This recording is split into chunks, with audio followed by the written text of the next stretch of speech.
Hi, everyone. Dr. Frankie here, and happy to be here with you all. Woo, there's a lot going on in the world right now. As many of you know, I have family, my dad, an extended family that lives in Tel Aviv in Israel, and they're going back and forth with Iran right now, missiles and all this craziness. And across the country this last weekend were the No Kings protests and just so much confusion, pain, suffering, sadness, like tension all around us. And I just, I hope I'm just sending out love and good vibes to everybody. And I hope that we just get through this as quickly as possible. And I hold the hope. Sometimes I need folks in my life to maintain the hope in moments when I feel like mine is dwindling and keep lifting up each other and maintain positivity and just love at the end of the day, love and kindness. And even if we have differences in the way that we think about it or approach it and all of that stuff, to just be respectful of one another and know that there's not one way to go about doing things. But I think what we can all agree with right now is that there's so much suffering and confusion and misinformation. Oh my goodness. I don't know how you feel about this, but I'm busy all day long doing what I love, which is supporting my clients, my followers, my subscribers, being here with you, supporting you in any way that I like, how I can best serve in all the knowledge that I've acquired through my own life experiences, through my years of education, from my years of experiential learning in the office, decades. And it's hard to decipher what's real news, fake news, distorted news. It's hard to trust media sources right now. And it's a lot of confusion. And I have trouble finding the time to figure all of that out. And I also feel like there's so much negativity. So, because I'm a psychologist and I'm a healer, I need to be careful how much of that I take in outside of work because much of what folks are coming into my office with today are just so much grief and sadness and fear for what the future holds and fear for, the here and now. And I'm like a sponge, right? If I don't take good care of myself, I just absorb all this. Then I leave work and I'm trying to figure out, I want to stay abreast of what's going on in the world. But then it's hard to know what's misinformation, distorted information, true information. It's a whole other job to figure all that out. So I've got to sort of protect myself by having good boundaries. So I hope folks are really figuring out how to thrive in this environment, how to maintain their sanity, their groundedness, and that's through having good boundaries, making choices for yourself that help you to maintain your sanity. So incredibly important while also being knowledgeable and aware about like what is happening in the world and being honest with yourself about when you have to put limits on how much exposure you're taking in. So really, right as I jump on today, oftentimes I want to impart and share like what's coming up for me in my life and so you get a sense of me on a more personal level outside of all of the videos that I shoot on really really important information that we can tools and information that we can apply to our lives to have healthier, more successful relationships, but also jumping on and just spontaneously saying what's real for me and what's coming up. And that's it right now. So, really, I want to send love to you all. I thank you for subscribing to my channel. I thank you for being here. And I look forward to many more years together. And just take really good care of yourself right now. We need to. We need to surround ourselves by people that are positive, that support us, that understand that maybe we may have differences in the way that we think about things. And that doesn't mean that we have to reject one another because of it, because we're not always going to agree about every single aspect. And the world right now is designed for polarization to get us to disagree and to divide us. It's really what it's feeling like to me. So stay strong. And I send my love to all of you. And I'm grateful for every moment I get to be here with you. So, let's just jump into my topic for today.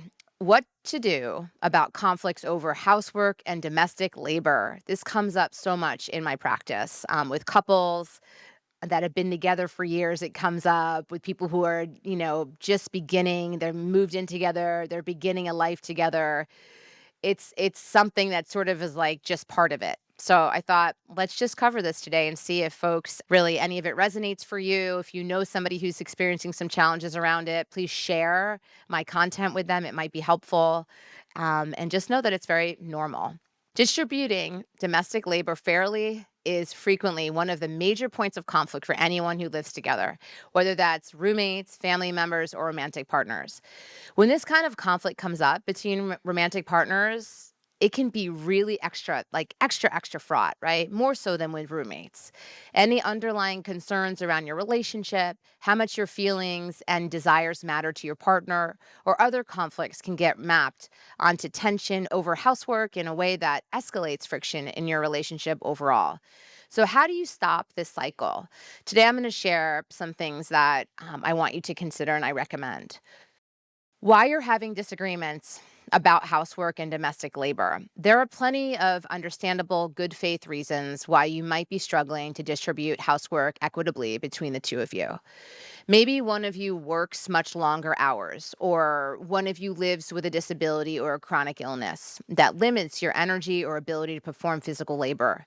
Maybe one of you is living with depression or another mental illness that really limits your executive functioning. These are all real challenges and often not possible to just get over and should be handled delicately and with compassion and grace while navigating questions about the distribution of housework.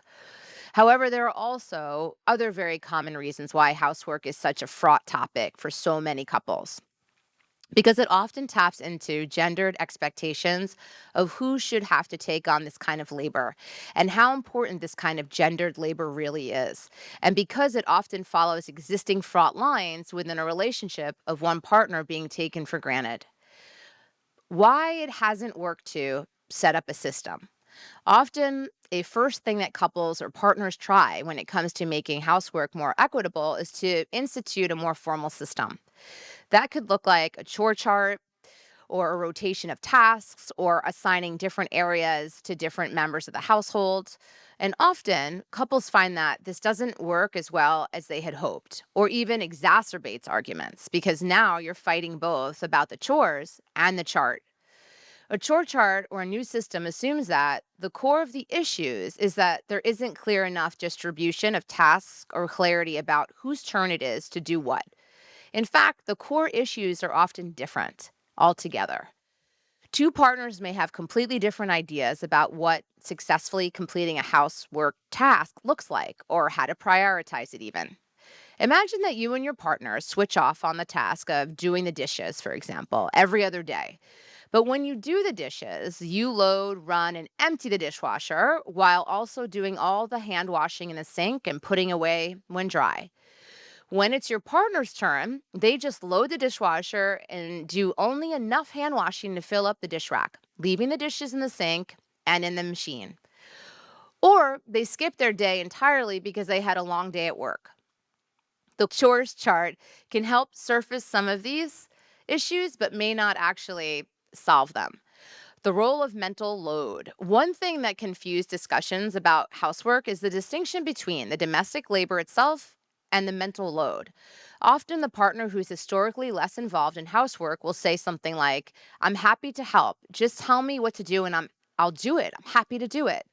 This can be really frustrating for a response from somebody hearing while it is ostensibly offers help for physical domestic labor, it still evades any responsibility for mental load. The constant labor of keeping track of and managing household needs and tasks or knowing what to do. Mental load can include planning meals and grocery lists, maintaining household supplies, cleaning chemicals, appliances, keeping track of pet needs, walking schedule, medications, feeding times, remembering when something is running out, expiring, or needs to be replaced, keeping a running list of what needs to be done around the house, reminding others in the house to do their share of chores and following up on them, anticipating and planning future household needs like a big grocery shop before hosting a party, organizing the household schedule and planning domestic labor around it, managing finances, bills, and household budget, researching options and strategies for household tasks, making decisions around household needs, from what kind of vacuum to buy to what chores need to be done. An example that just came up last week with a couple that I work with, they have young babies, and the diaper bag. One person in the relationship's like, why am I always the one that has to figure out what has to be replaced in the diaper bag? If we need to go, out somewhere on the weekend, I'm expected to automatically on default do that. I'm the diaper bag person. So there's this like lack of feeling of equitability, but also this load, right? Like the feeling that there's one person who has to track all these things. In a professional context, we generally understand that a manager is a job within itself that requires skill and time. It's not equitable in a domestic context for someone to take on all the manager duties and split the actual labor 50-50. How to approach future conversations about housework. In any conflict or fraught topic in your relationship, it's useful to show up with an attitude of compassionate curiosity. The goal is to try, before all else, to genuinely understand where your partner's coming from and how they feel, rather than trying to convince them to feel otherwise or prove your point. And while most conflicts don't have an objective right or wrong, it is important in conversations about housework to enter into them with a willingness to recognize that there is, in fact, inherent value and significance to domestic labor. Trying to dismiss the gravity of your partner's frustration or hurt around housework by arguing that they should care less or that it's only a subjective preference will likely be really unhelpful. There's a reason why arguments over housework are a leading factor in divorce. Even if it doesn't matter to you personally, it does matter to your relationship. Other options to try. Sometimes, even with the best of effort and intention, it's really difficult to get on the same page about housework. When you live together with your partner, the home and the tasks associated with it are a constant issue that surrounds you at all times. It's tough to get a break from the topic or cool down from conflict about it. If you're having trouble moving through discussions on this topic, I'm going to share a few things to try out to lessen the pressure or make resolution easier. Sleeping in separate bedrooms can sometimes sound like a precursor to a breakup or an admission your relationship isn't going well. But for many couples, it helps make their relationship healthier, happier, and more secure. If you and your partner are dealing with different expectations about what makes a space clean or desirable to spend time in, having separate bedrooms might let you both enjoy having at least one space you can keep exactly the way you like it.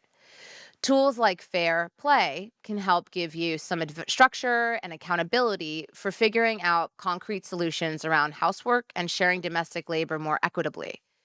If it's affordable for your household, choosing to pay for some degree of outside professional labor, like a house cleaner, can lower some of the stakes of conflicts about housework and domestic labor.